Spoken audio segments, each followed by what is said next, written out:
All right, it's 12 o'clock. So welcome to this week's Iowa Learning Farms Conservation Webinar. I'm Matt Helmers with Iowa State University, Director of the Iowa Nutrient Research Center and faculty affiliate with the Iowa Learning Farms. And it's my great pleasure to moderate today, back here moderating after a little time off, but really looking forward to our presentation today from a good friend and great colleague, Dr. Tom Isenhart.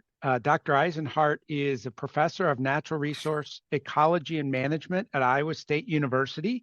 We've wanted to have him on here as a webinar presenter many times, and frequently he's had a student or somebody else do it, but this time we twisted his arm and we got him on here. So the legend himself, Dr. Isenhart. So he's going to talk to us today about At the Edge, Riparian Management in Agroecosystems. As always, if you have questions, feel free to type those in the chat box and we'll get those to Dr. Isenhart at the end of his talk. With that, Tom, the virtual floor is all yours. All right. Thanks, Matt. And thanks for that charitable introduction. And I appreciate those of you that are taking the time, prioritizing the time to attend this webinar on this beautiful day. In accepting the opportunity to do the webinar, I decided to provide a little bit of a challenge to myself and say, okay, how about I describe over 30 years of research on riparian management and see if I can do that in 25 minutes. By necessity, it's going to be short on some of the methodological details. I'm really going to talk about some of the lessons learned, some of the challenges that are still facing us, and there's no way that I can give full credit to all of my colleagues and graduate students and undergraduate students that have assisted in this research. I'm going to focus here on riparian zones. So riparian zones, that interface between our streams and our uplands, characterized by high disturbance areas, oftentimes flooded, changes in vegetation, changes in soil. So it's truly a transitional zone. And if I can offer opinion, I think it's an opportunity that we're starting to maybe take for granted or not put as much focus on in terms of their management and taking advantage of their multiple ecosystem services. So here's an example of what I'm talking about with just a filter strip with the native grasses at the interface between the crop field. And this one actually is a riparian forest buffer. If you look in the back there, it has some shrubs at the interface between Bear Creek, in this case, up in northern Story County.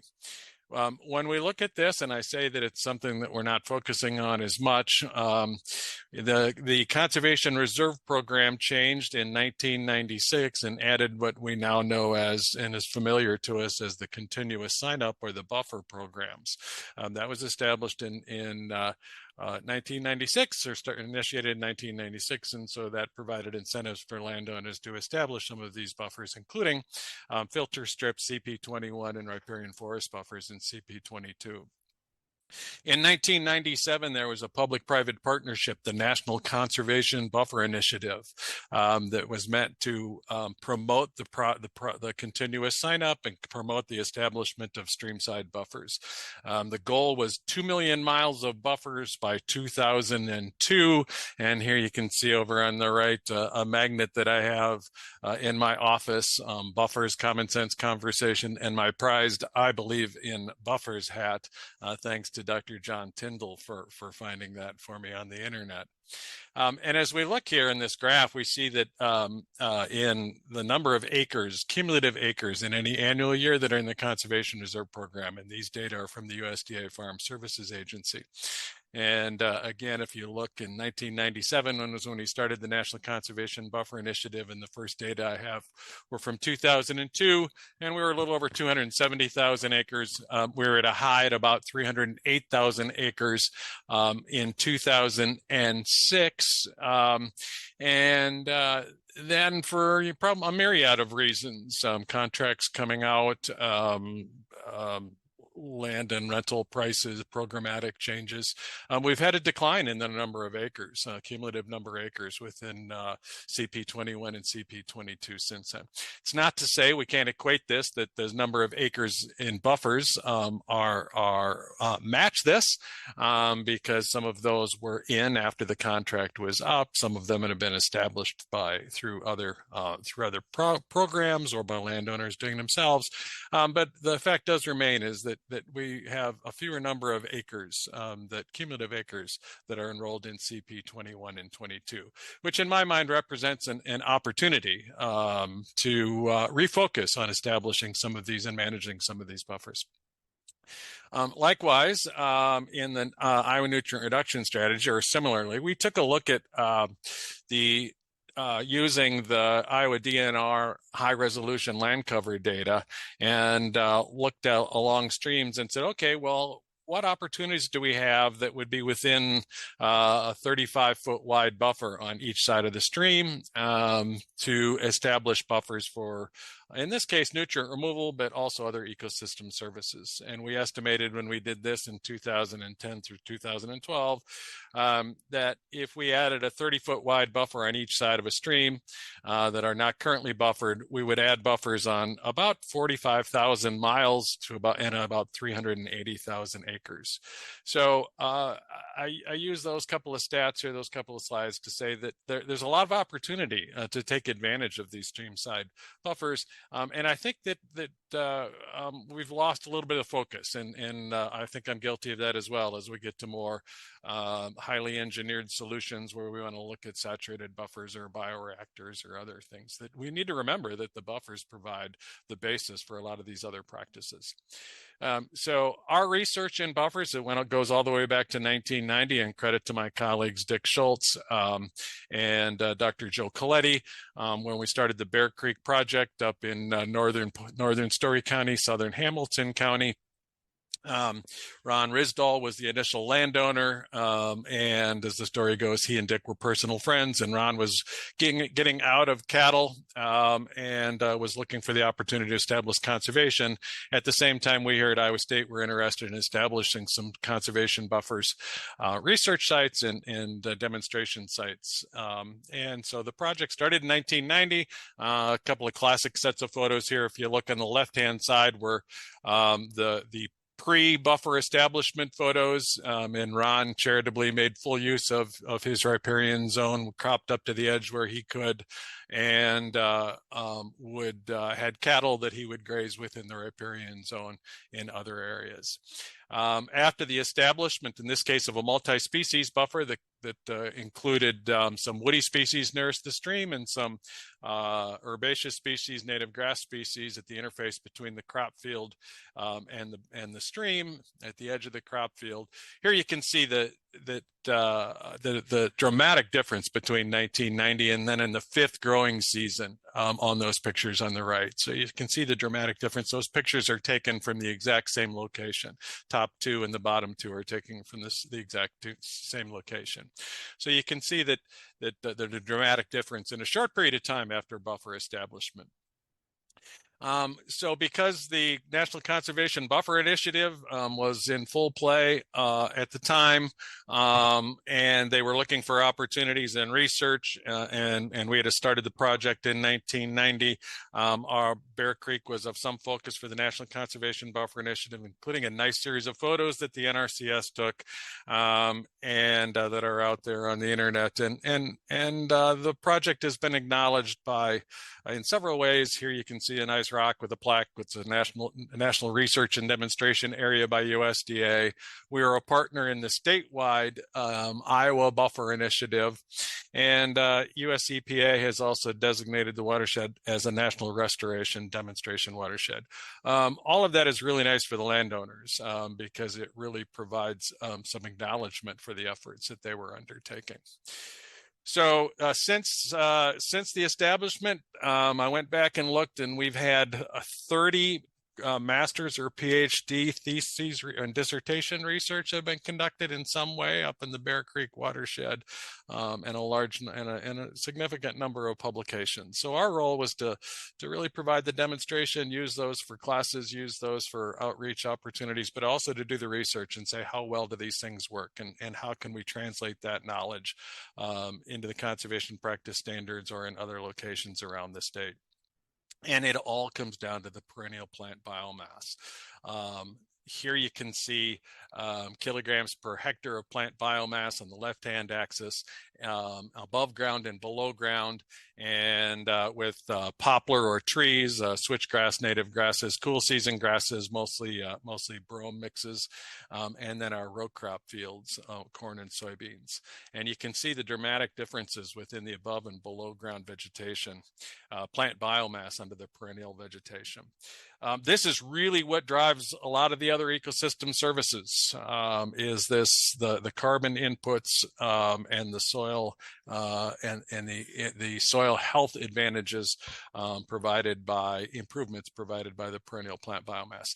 I should offer that a lot of the research we conducted, we were comparing where it was row cropped right up to the edge and a corn soybean rotation versus buffers. A lot of the comparisons when we see differences are between those two different systems. But this is what really drives it, is the high perennial plant biomass. And so summing up a whole lot of work, buffers work. When compared to those adjacent crop fields, our data shows that soil carbon and organic matter are increased. Soil total carbon, we see some indication that, but that's included. But when we look at particular organic matter fractions, they definitely were increased. When we looked at the soluble organic carbon, the more labile organic fractions, they were definitely increased compared to the row crop fields. Soil aggregate stability was increased. Soil water infiltration increased over 5 times greater within 10 years. Some follow-up research was done by Leanne Long that showed that this number is even greater as time went on. Microbial biomass is increased. Those things all then provide the opportunity for some of the microbial functions that we rely on for our ecosystem services, like denitrification, and that's that nitrate removal process. That has greenhouse gas benefits compared to the crop fields. We have an order of magnitude less in nitrous oxide emissions, dominated by hot moments, either the thawing of frozen soils or the re-wetting of drying soils when most of those nitrous oxide emissions occur. And sediment and nutrients in surface runoff are all reduced. So buffers work and provide multiple ecosystem services. And buffers get better over time. And so we have 3 areas where we have a multiple transects of wells where we looked at nitrate concentration in the shallow groundwater as it moved from the crop field to the stream. And we did that now for over 20 years. And so here's results from a paper that was primary author by Tyler Groh, PhD student of ours, and you can see that that line is relative nitrate removed in the first 5 years. Not much removal, as we put down that perennial plant biomass, increased aggregate stability, increased carbon, increased denitrification. But look at 5 through 15 years is when we really start to see the benefits of the nutrient removal. But even after 15 to 20 years, it's asymptoted, but we still see a gradual increase in that nitrate removal rate. So buffers have a high capacity to remove nitrate from groundwater. While our work has focused on a lot of the water quality benefits, we also have to remember that there's multiple ecosystem services with these buffers. And one of those is that buffer increase habitats, and that's demonstrated by increasing in avian diversity. We had several students that went out and looked at bird surveys and compared where it was cropped up to the edge or heavily pastured up to the edge versus buffers of different age, a chronosequence of buffers. And what we saw is that as the buffers aged, we went from 12 to 14 species of our common generalist species where we cropped right up to the edge to over 42 different bird species in our older buffers. And to nuance that even further, we need to remember that what you plant is what you get, so that these bird species will be responding to the specific habitat. So what we see there is that if your goal was to increase the populations of some of our species of greatest conservation need, mainly our grassland species like the lower ones there, meadowlarks, stick thistles, bobolink, savanna sparrows, wide zones of native grasses will be of the greatest benefit. If you put some of those trees and shrubs in there, you get some of those edge species like the catbirds and the thrashers, and you get some of the neotropical migrants even coming in using that. But they certainly do increase avian diversity, and we saw this as well in studies with small mammal diversity and even in-stream fish assemblage, where we saw differences in growth rates compared in areas that we have buffered compared to unbuffered streams. So multiple ecosystem services. We've looked at monarch diversity or monarch use of the buffers. We've looked at pollinator diversity. Beneficial insect diversity have all been studied on these buffers. So one area that we really didn't start out to take a look at, but what we noticed is that after we established these buffers, is that we started to get some vegetation and some perennial vegetation established along the stream banks. And so we started to reduce the areas of eroding stream bank length. And so George Zames was the first student who looked at some of our stream bank erosion work, and this was back in the in the middle 1990s and 2000s. And what he looked at first was eroding length and buffers compared to other areas. And here's a graph of some of his results showing severe eroding lengths. So just using the NRCS criteria for eroding stream bank length. And on the left-hand side, there are row crop fields and continuous pastures, rotational pastures.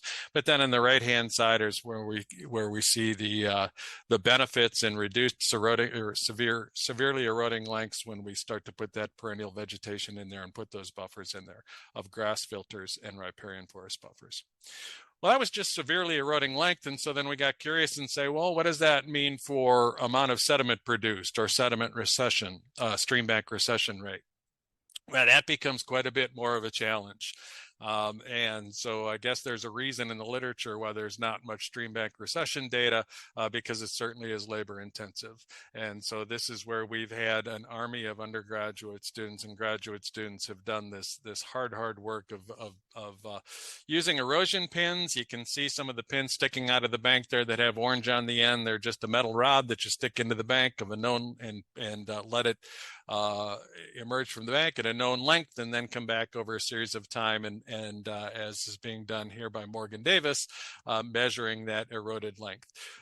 So then you can get an estimate of how fast that stream bank is receding. But one thing to note on this is that it gets a little bit of a challenge because you can see that there's eroding stream banks. That pin on the top there behind Morgan's head is eroding and sort of bending, but we get that deposit of that sediment down in the bottom. As sediment that's at the foot, at the base of that stream bank is not very cohesive, is very flocculent, and is just ready to be moved when we get the next larger stream flow event. So we've learned a lot of things from this data, and one of those things that we learned is that stream bank erosion varies annually. Here's a graph that shows on the left-hand side the stream bank recession rates that have been measured, and these data have now been collected in a number of places: Northeast Iowa, Southeast Iowa, Southern Iowa, under different grazing management, and so it's a pretty robust data set over a number of years. Keith Schilling took some of those data, and we published this just within the last year or so. And so this is the compilation of all our data from all the locations around the state, annually going back to 2005. And the box plots are that stream bank recession rate, and the blue dots are the amount of precipitation in the year. And not surprisingly, you can see that stream bank erosion reflects that annual precipitation. In those higher years of precipitation, that fluvial erosion is dominant, then we get the higher recession rate, or we get the higher stream bank erosion rates. That's not to say that that's when that erosion may have occurred.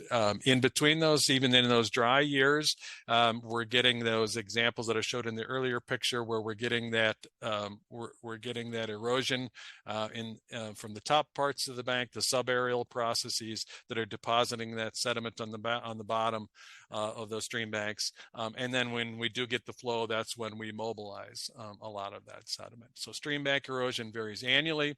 Stream bank erosion also varies spatially within a watershed. These are data from the Onion Creek watershed just north and west of Ames, entering into Iowa Creek on the right there.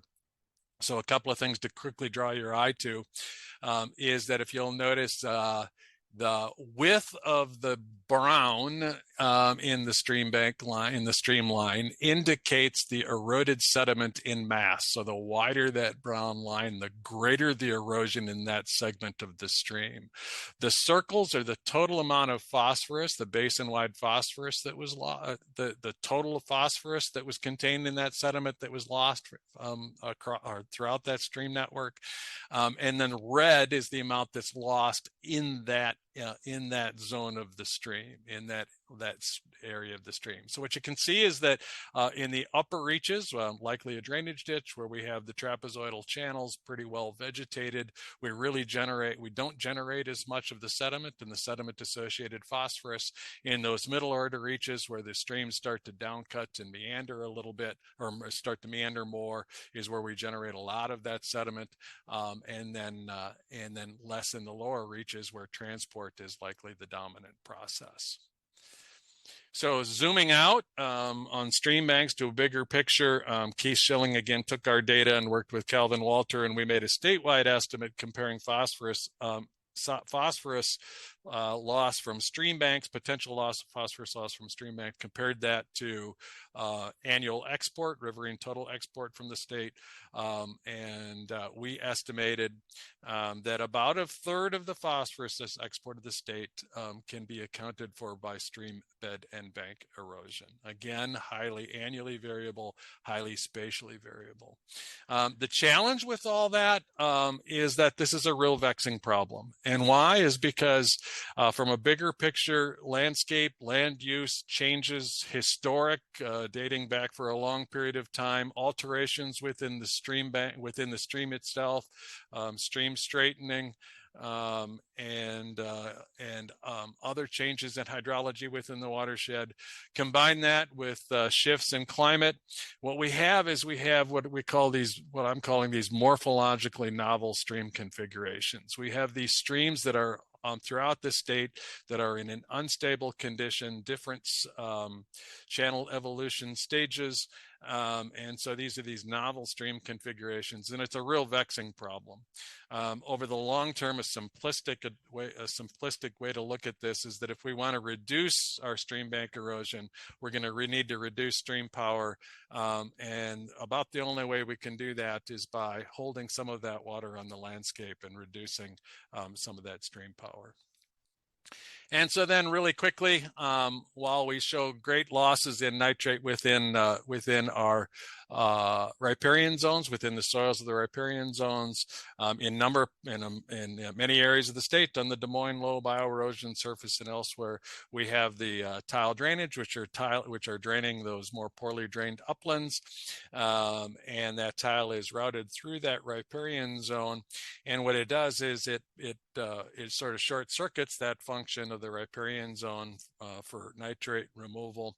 And we saw that within the Bear Creek watershed, we had in the upper parts over 50 tile drains throughout the upper parts that were providing a direct conduit for that nitrate from the uplands to our streams. So we have several possibilities to address that. So we have our nutrient removal wetlands, which is more of a small watershed project. Bioreactors are on the scene, but but has been a topic of several of the webinars. We first developed in Bear Creek.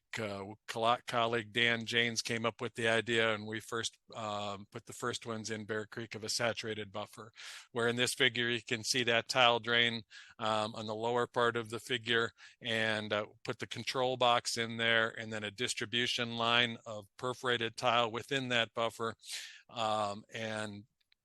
and rerouting a portion of that tile drainage within that buffer, and take advantage of all those nitrate removal services that we demonstrated earlier. First one went in the Bear Creek watershed in 2010, and saturated buffers remove nitrate. Here you can see in this figure nitrate concentration, and the left-hand bar is the concentration in the tile drain, and then the 1.8 meters, 3.7 meters. Those are distances from that tile, that distribution line within the riparian zone towards the stream from left to right. And as you can see, as that water moves through those riparian zone,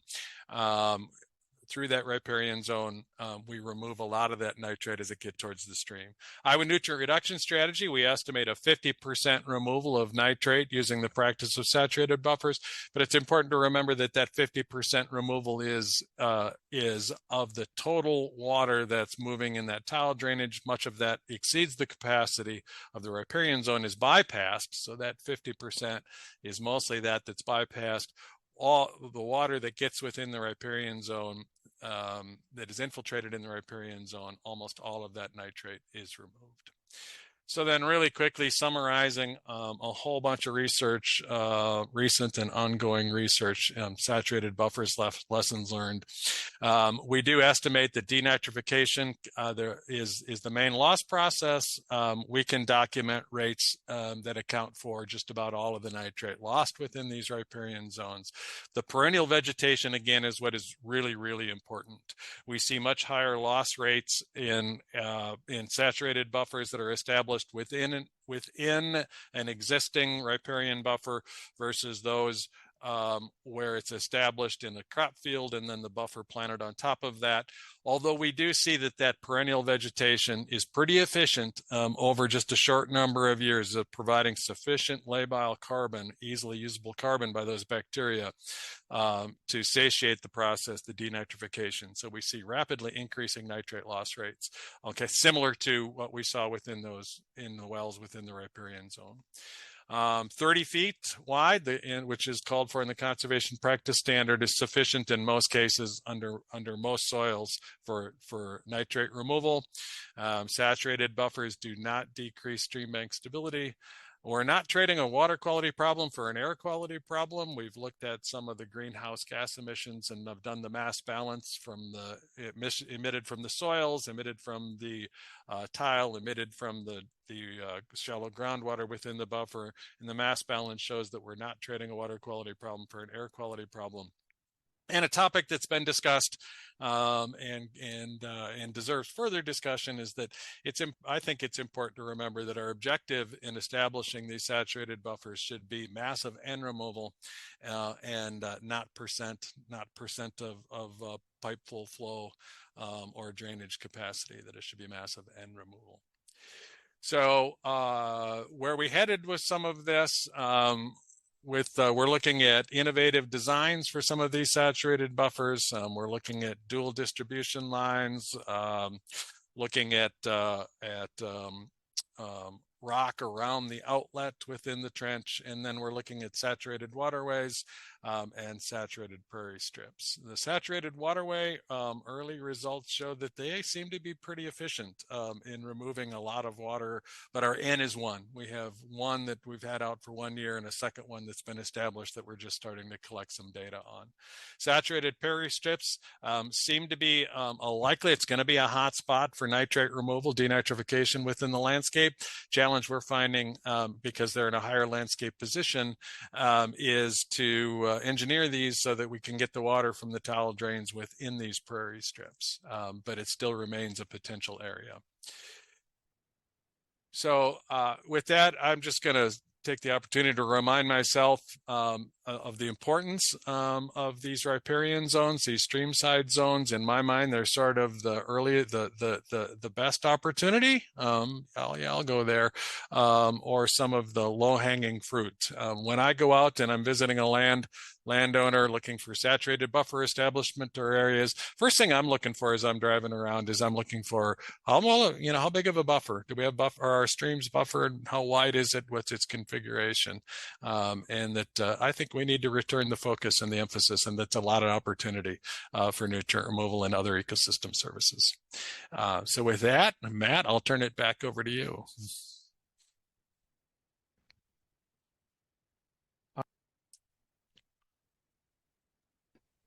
Thank you, Tom. And get your questions in. One thing before I forget is that the Iowa Learning Farms crew is going to be out filming the Saturated Waterway Virtual Field Day tomorrow. So stay tuned for a live event later this year on that.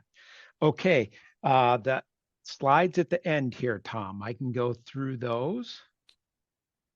If you watch this webinar live and need to earn a CCA CEU, please email your name, the name you entered to watch the webinar, and your CCA number to Elena Whitaker, ALENAW at iastate.edu by 5 o'clock today. Again, Elena Whitaker, ALENAW at iastate.edu with your name, the name you entered to watch the webinar, and your CCA number. Next slide, Tom.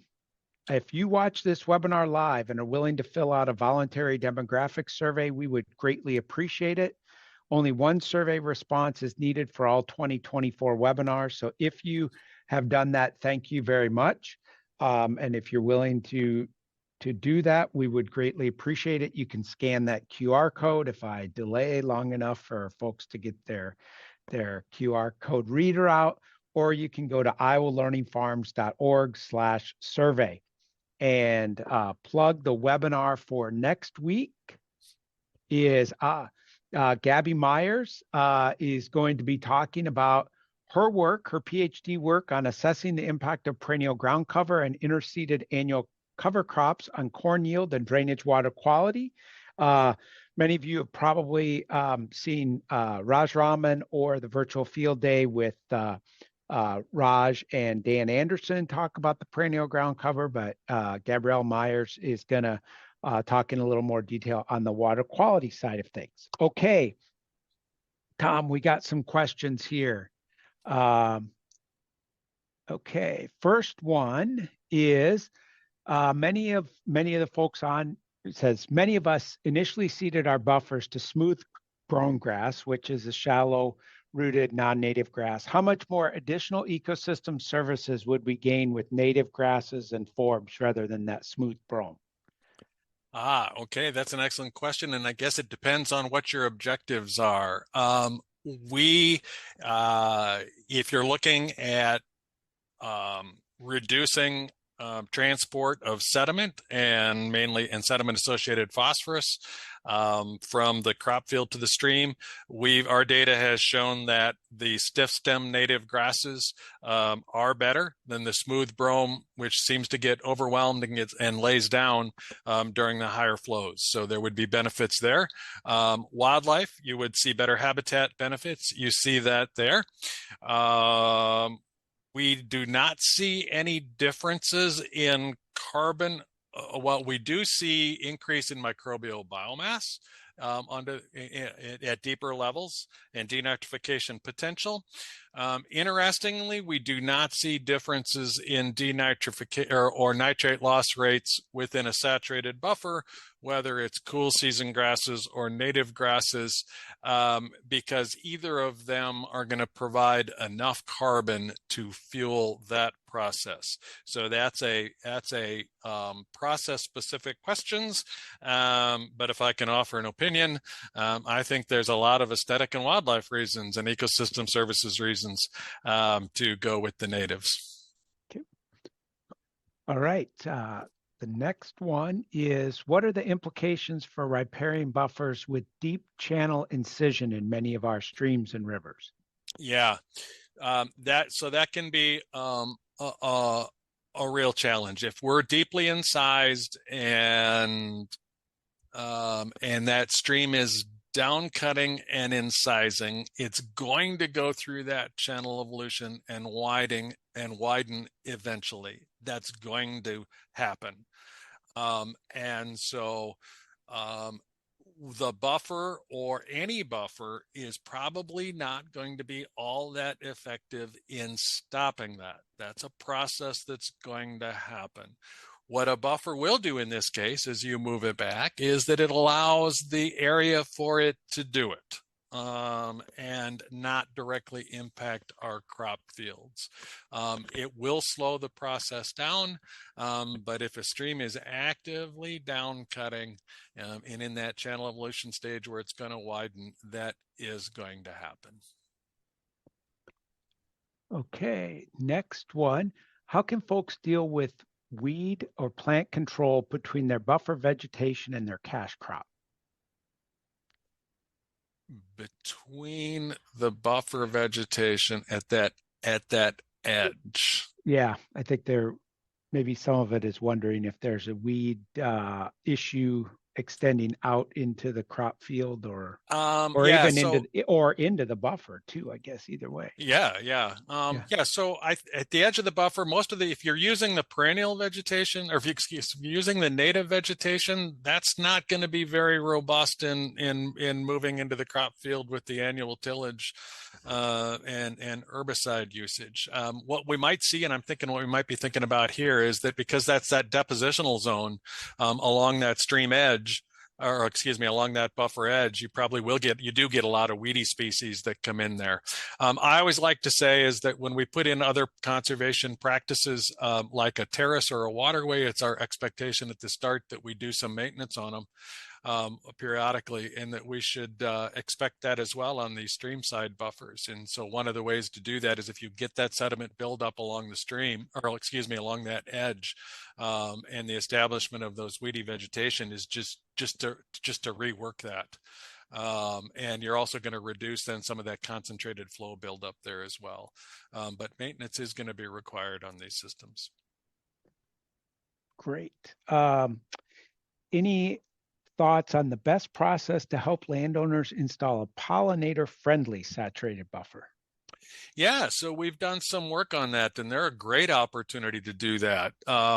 And so there's going to be no difference in a saturated buffer versus a buffer. I think that lots of details on how to be successful on that and when to plant and what to plant. But if you're planting at the correct time, so if it's coming out of, if it's in a row crop field, if it's coming out of soybeans, and you use that nice firm seed bed and seed either in the fall, mainly in the fall, I guess, if you wanted to have a high forb component for pollinators. And then do your mowing and maintenance over those first couple of years. Use a nice, good, diverse seed mix, local ecotypes. You're going to be successful if you put in the effort. If it's already in a cool season grass, and particularly if it's in reed canary grass, Phalaris arundacea, that's going to be a significant challenge to try to convert that reed canary grass to a pollinator-friendly plant community without a lot of effort. Okay.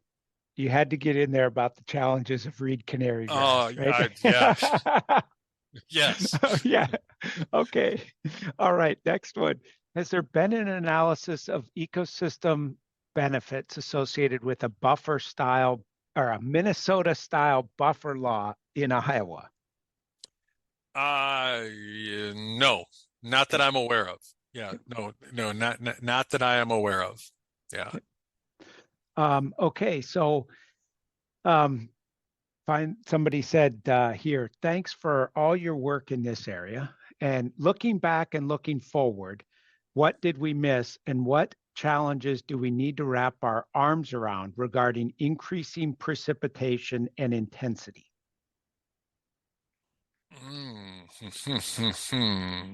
Yeah. Well, what did we miss? Some of what we missed are just sort of lessons learned. Early on in the Conservation Buffer Initiative, we were allowed to enroll. So we were allowed to enroll pasture at cropland rental rates if it was in a riparian forest buffer. So we saw a lot of trees go in on these degraded, unquote, degraded pastures. And one of the lessons we learned is that we way overplanted some of those more early successional species, like cottonwood, green ash, silver maple, and we planted them at too high of densities. So we got these monodominant stands. And anymore, if I'm planting a riparian forest buffer or recommending a riparian forest buffer, we'll just plant some of the higher quality hardwoods. And because those early successional species that I mentioned, they'll come in on their own eventually. The other thing is that we've really increased our availability of plants, both native prairie mixes have come light years since we were first planting cave-in rock switchgrass that would lose its vigor after 10 years. So we've come light years with local ecotypes that are adapted to these zones. And also we've had some really great improvements on the availability of some of our native tree and particularly shrub species available from our state forest nursery that adapt well into these areas.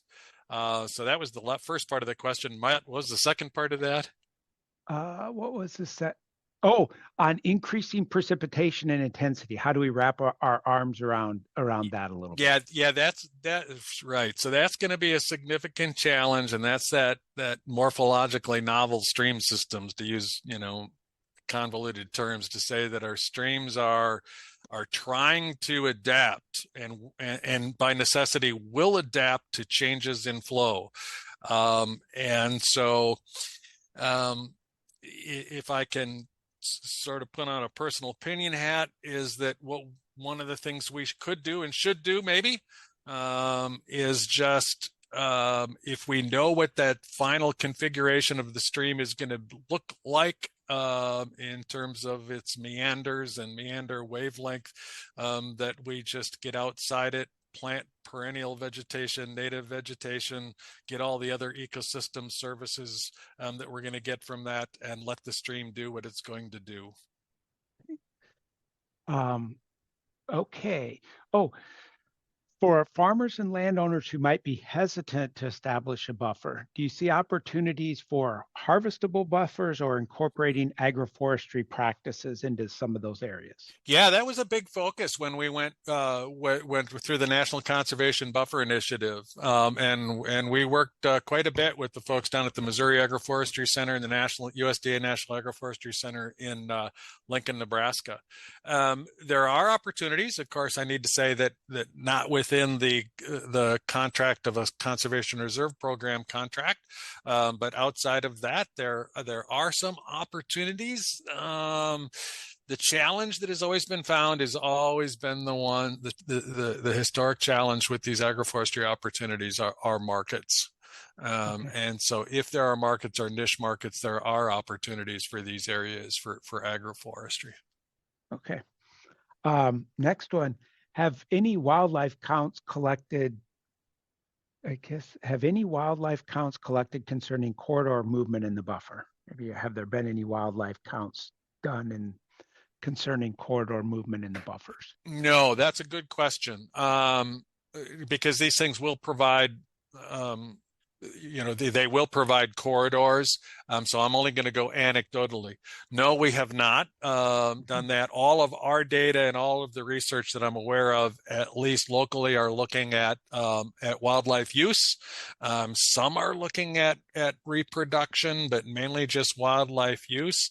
So now I'm just going to offer some anecdotes. Is that on Bear Creek, where we are up at that Hamilton-Story County line, we're getting down into a second order, first order stream, planting these. And I was very surprised that after 10 or 15 years, we saw river otter come all the way up there. And we now routinely see wild turkey along these. So these things are, and so that means that they have to be acting as a corridor all the way down, in this case, to the South Skunk River. But no, I'm aware of no studies that specifically look at that. All right, great. Next one, if you looked at harvested buffers using, say, monoculture switchgrass, uh, focusing on establishing large enough areas of dedicated productive crop to make it worth harvesting and selling. No, we've not, but I think that that's a really good opportunity, because we have had some areas where we have. So one of the opportunities that you can use these buffers for is that the stream is going to be likely meandering or will be meandering, and so it's can be a challenge to farm around or along with some of the large equipment. So some of the programs are oftentimes allow you to go out and straighten that buffer out and give a straight line on the outside edge and increase farmability. And so then there's some areas that have some large areas of buffers, and these would be an area that you could be harvesting that seed to be using on adjacent buffers or to market that. They could be used. Okay, great. The next one is this individual indicated that they have a mile of stream and have planted os trees every 12 foot along the stream on both sides. They've stopped the stream bank erosion and have a lot of root mass there. Has there been any research done on the nitrate removal by these os tree roots? Yeah, so the os tree is that we've planted some of that as well. That's a really fast growing willow. Boy, those things are impressively fast growing, and they have a nice root biomass. So they will, that observation is correct. And so you're going to see that those roots are going to be, are going to be providing resistance to shear, are going to be slowing down that stream bank erosion. The challenge we have with trees along our streams is that, oftentimes a landowner will say that stream, that tree fell in and it created this erosion behind it. Well, if you go back out and look, and what happened is that stream, because of other changes within stream power that are happening within the watershed, was in a downcutting phase. And so it downcut below the rooting body, below that root mass of the tree. And then that tree was eroded, and then it toppled in. So the tree in this case was not at fault. The tree was a symptom of other processes. And so, yeah, those os trees will provide that resistance to shear, and they're nice and fast growing. With regards to nitrate removal, we had os trees within the buffers where we have those, where I showed those data for nitrate removal over time. There are os trees within that buffer near the stream. Specifically, have we looked at os trees versus others? No, but they're going to be providing the same benefits in terms of labile organic carbon that any other perennial vegetation would. Okay. The next one, what are your thoughts about converting the 2-year floodplains to riparian buffers?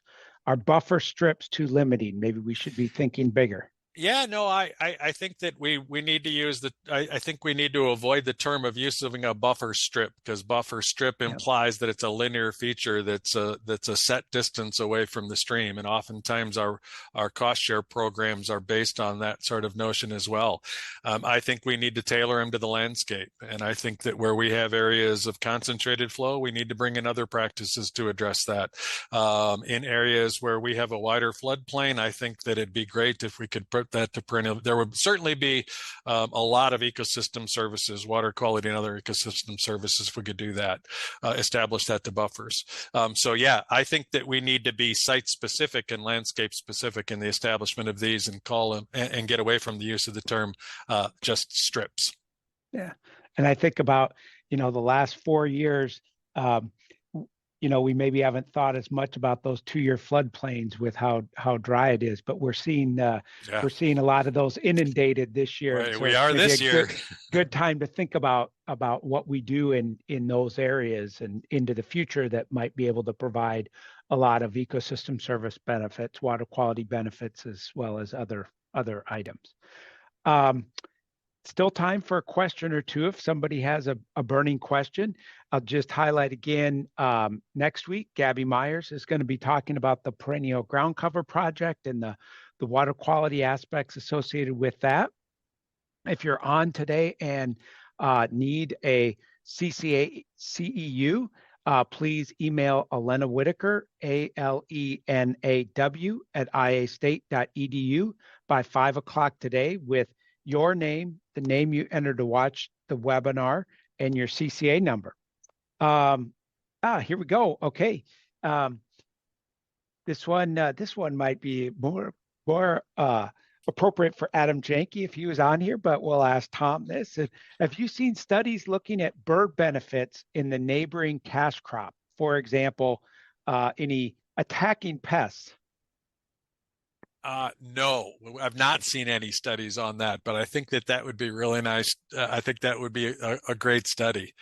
One of the things that has been studied by some of our USDA colleagues is the buffers providing habitat for beneficial insects that will predate on crop insects, and they have been shown as that. But for birds, I've not seen any studies on that. So I guess, then maybe a question for me on this is, sometimes we hear about whether some of these buffers might be a sink or a source for, some wildlife species. Kind of what's some of the thinking around that from those that do research in this area? Yeah, so I recall that when the continuous sign up in 1996 started, one of the debates that was happening was nest success and predation rates on nests that are in some of these larger areas versus these more linear features. And the thought is that, and the likelihood is that predation is much less efficient when they have to roam through a 40-acre field or a 20-acre field to try to find those nests than if they can just move along a linear feature like a buffer. Predation rates are probably more efficient. But then in terms of, production rates are likely lower. I'm getting over a little bit on the tips of my skis here, Adam Janke, if you're listening. But what's the trade-off? The trade-off is that it's cropped right up to the edge and there's no habitat and no opportunity for production of wildlife habitat. Yep. Okay. I guess have you seen studies of threatened species of birds and whether they will use the buffers for habitat, even if they're not the ideal size? We've never focused specifically on any of the threatened species. But again, what I'm going to reiterate is that